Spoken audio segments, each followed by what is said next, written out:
More women probably should have been allowed to direct movies earlier. I kind of wonder how many more moments like this we would have had over the years. Because this is like a uniquely horrifying way to film the sequence, and it's done with the woman's perspective prioritized. Rare for the time. Ooh, yes, let's talk about Dorothy ARZNER, the first person ever to direct a sound picture and the woman that Francis Ford Coppola described as salty and sort of tough with a heart as big as the world when he was her student at UCLA.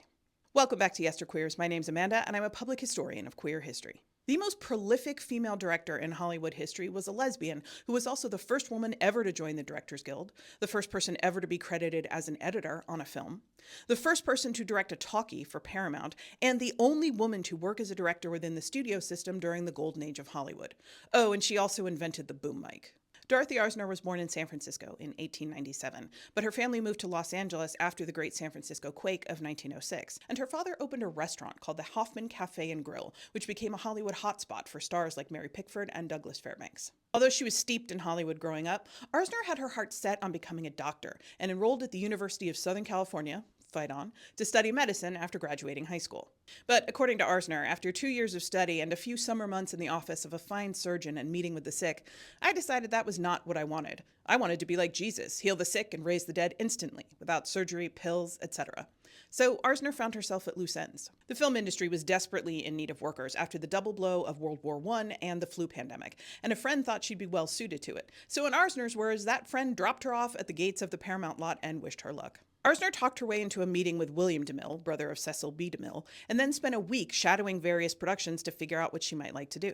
In a 1974 interview, ARZNER said that by the end of the week, she decided if one was going to be in this movie business, one should be a director, because he was the one who told everyone else what to do. DeMille's secretary helped ARZNER get a job in the script department, typing scripts for $16.50 a week, which is about $300 in today's dollars. Within 6 months, she'd become an editor, then called a cutter, for a Paramount subsidiary and edited 52 films in 2 years. Eventually, she was recalled to Paramount proper to edit Valentino's Blood and Sand, and got her first uncredited crack at directing when they had to reshoot some of the bullfighting scenes. ARZNER spent the next 5 years largely as director James Cruise's right hand, writing scripts and editing films for Paramount. When it became clear that Paramount was slow-walking her advancement to director, she negotiated a deal with Columbia and was ready to walk. Paramount panicked and immediately offered her the opportunity to direct an adaptation of a French play called Best Dressed Woman in Paris. That became 1927's Fashions for Women, her directing debut.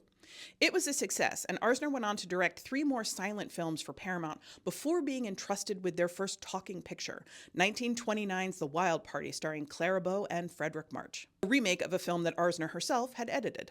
ARZNER invented the boom mic for The Wild Party because Clara Bow, a small woman known for her animated and effusive acting style, couldn't move while wearing all of the sound equipment and couldn't act in her signature style while standing still. So ARZNER rigged a microphone to the end of a fishing pole and had someone follow Clara Bow around holding it over her head. Over the 16 years that ARZNER worked as a director in Hollywood, she directed a total of 20 studio films that were known for their whip-smart dialogue and strong leading ladies. And she launched the careers of several famous actors, including Katharine Hepburn and Lucille Ball. She retired quite suddenly in 1943 when she was only 46 years old, and although she never made her reasons public, it's safe to assume that the rise in institutionalized sexism and homophobia that followed the enforcement of the Hays Code and the push for the return to traditional gender norms following World War II had something to do with it. Because while ARZNER didn't exactly flaunt the fact that she was a lesbian, she didn't hide it either. And she was part of Hollywood's secretive Sewing Circle, a sapphic women's group started by Alla Nazimova that included stars like Greta Garbo, Tallulah Bankhead, Marlene Dietrich, and many others. And almost all of her films, which tended to have racy or unconventional romance elements, focused on women's relationships with each other and on the roles that women were expected to play in society. Her films were as subversive and radical as any feminist films produced today. In 1932, she directed a box office smash called Merrily We Go to Hell that depicted marriage as a trap rather than as a happily ever after. ARZNER did have her own lifelong romance, though. She fell in love with choreographer Marion Morgan in 1927, and the two stayed together until Morgan's death in 1971.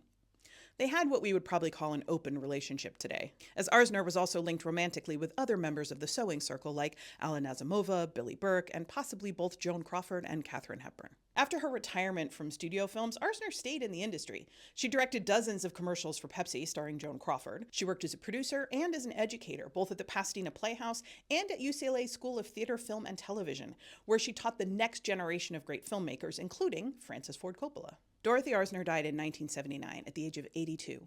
All of her documents and films are maintained at the UCLA Film and Television Library. The only award or recognition she has ever received for her work is a star on the Hollywood Walk of Fame.